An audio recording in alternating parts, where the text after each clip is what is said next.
The E3 Alliance found there are 43,475 homes without connection in Travis County. I've seen hugging, people just happy to be out here standing in solidarity for these men, Mike Ramos and George Floyd, the names that you've been hearing for the past couple of days. 2 people were taken to the hospital and 1 person was taken into custody. Police are still out here on the scene. Brian, and it looks like here families are lining up at Pflugerville High School to pick up their laptops for the first day of online classes tomorrow. You're gonna want some gloves on if you're gonna pick it up, but I just want to show you like how fluffy and big this snow is. It's perfect for a snowball fight. I mean, I'm trying to say your name a little slower so I don't just combine it into one. Hey, no, I mean, it's much easier. It's much easier. Shaneton.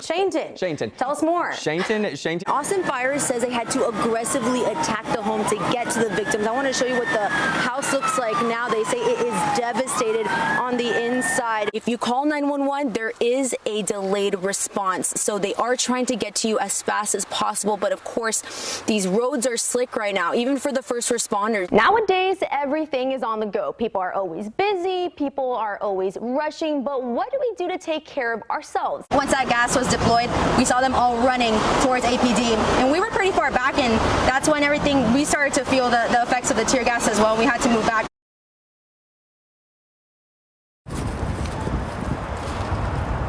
Dr. Dodson was the best of the best. She was warm and kind and funny. Some say it will never be easy for the people who truly knew Dr. Lindley Dodson, knowing she's not coming back to greet them with what friends call her infectious laugh. And knowing what a just devastating loss that is for our community, her family, the SWAT team, everyone involved. Our hearts are just in a place that we can't even describe how sad we are. Hand in hand, healthcare workers pray for Dodson, her family, and for peace. Dodson was a pediatric doctor affiliated with Dell Children's Medical Center of Central Texas. Her medical practice was based out of Children's Medical Group, which is where she was held hostage and later killed on Tuesday night. Toby Adkins lives near the area where this all happened. He says his newborn was Dodson's patient. It hit very personally because it was someone we knew, someone we trusted. Dr. Dodson was 43 years old. She leaves behind her husband and 3 kids. Her family saying tonight in part, "We are all better because of her." I think Dr. Dodson was a hero. What she did within those walls is no surprise to me. You know, just putting other people before herself. You know, I think as a physician, you're ready to sacrifice your life and your time and your talents for people, and that's exactly what she did. She's a true hero. I clearly don't care. That's how many people feel at the Vista at Plum Creek Apartments in Kyle. Some who live here say the water has been mostly off for the last week and a half. We actually did all this ourselves because they won't come out here. We pulled the washing machine out. At first it was leaking from the light fixture up there.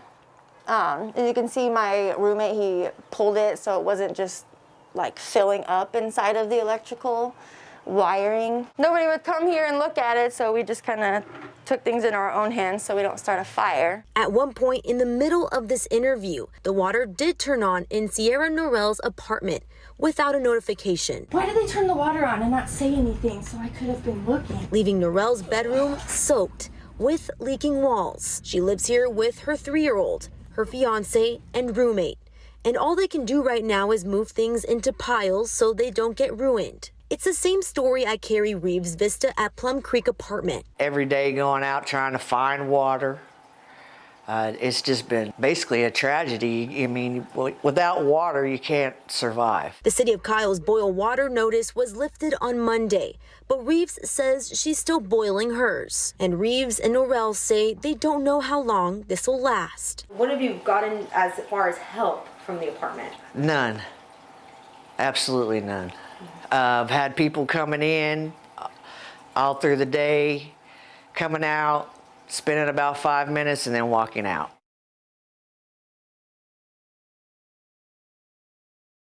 I've never had the flu before, never gotten a flu shot. You know, I didn't think something like that could happen to me. These pictures are hard to take in. Seeing all those tubes and crazy things, I mean, just, yeah. It was real difficult. Scott Bradshaw looks like this now. Each day I feel like I've gotten a little stronger. But he's been through a lot. Bradshaw says it started off with a bad cough, and after a few days he had trouble breathing, so he went to the ER. Doctors told him his oxygen level was at 50%. I had to call a special ambulance out to carry me there. That would allow the oxygen mask and all that to stay on. The doctor told us at the time that they did all of this that had we waited even one more hour to seek medical attention, that I most likely would have found him passed out when I woke up. His flu turned into pneumonia. Doctors put him in a medically induced coma for 1 day. He spent 2 more heavily sedated, time where his family didn't know what was going to happen. When you're talking about your best friend and your soulmate, and that you were within hours of them possibly passing away, that's really hard to take in. Scott says he takes care of his body and couldn't believe the flu put him in the hospital. I've always had this misconception that if you get the flu shot, there's a great chance it's going to give you the flu. And that's why I've never done it before. Bradshaw says it may take months to get 100% better, but hopes his story sparks others to get the flu shot. The flu can just hit anybody. It doesn't matter if you're healthy or young, middle-aged, old. You know, it really changed my perspective on how I look at the flu vaccine.